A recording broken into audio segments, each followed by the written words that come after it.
नमस्कार, मैं जयश्री नागौरी आज आपको नए घर में कलश स्थापन और कलश का महत्व बताऊंगी।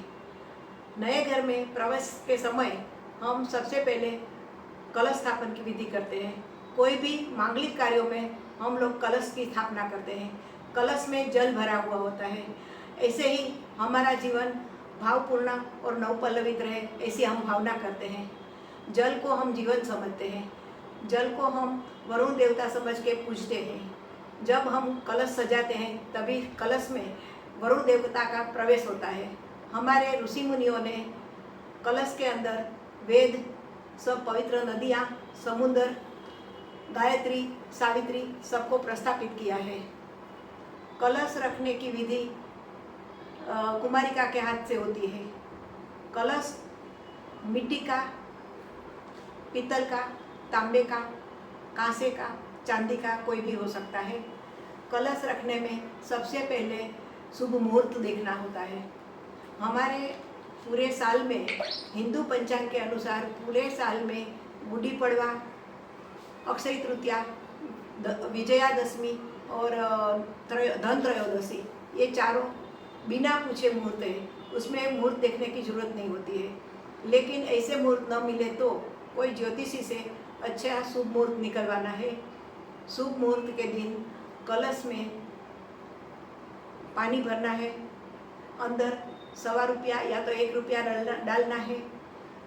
कलश के ऊपर चारों दिशा में आम का, अशोक का या तो नागरवेल का पत्ते चारों दिशा में रखना है।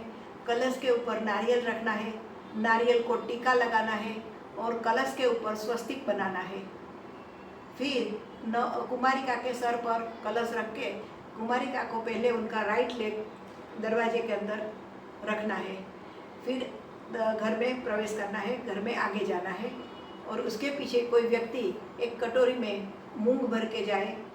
किचन में प्लेटफॉर्म पर जो नॉर्थ ईस्ट मिले तो नॉर्थ ईस्ट पर, नहीं तो फिर कोई भी दिशा में मूंग बिछाना है प्लेटफॉर्म के ऊपर। उसके ऊपर कलश की स्थापना करनी है।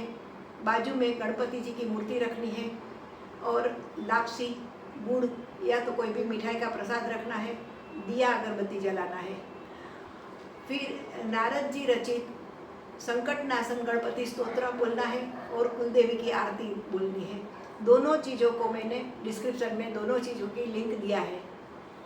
ऐसे कलश की स्थापना करने के बाद कुमारिका को कुछ गिफ्ट देना है और कलश की स्थापना के पहले मेन डोर पर घर में तोरण लगाना है। घर के दरवाजे के ऊपर स्वस्तिक बनाना है और घर के आंगन में रंगोली बनाना है। वो दिन पूरा 24 घंटा कलश को स्थापित रहने देना है। दूसरे दिन नारियल को फोड़ना है। नारियल का पानी पूरे घर में छिड़कना है। कलश का पानी है वो पौधे में डाल देना है। मूंग को गाय को खिला दो या किसी को भी दे सकते हो। खुद भी प्रसाद बना के खा सकते हो। नारियल का प्रसाद सबको देना है और हो सके तो गृह प्रवेश की रात को वो घर में सोना चाहिए। गृह प्रवेश करने के बाद घर में कुछ भी काम, रिनोवेशन की शुरुआत करनी है, फर्नीचर की शुरुआत करनी है।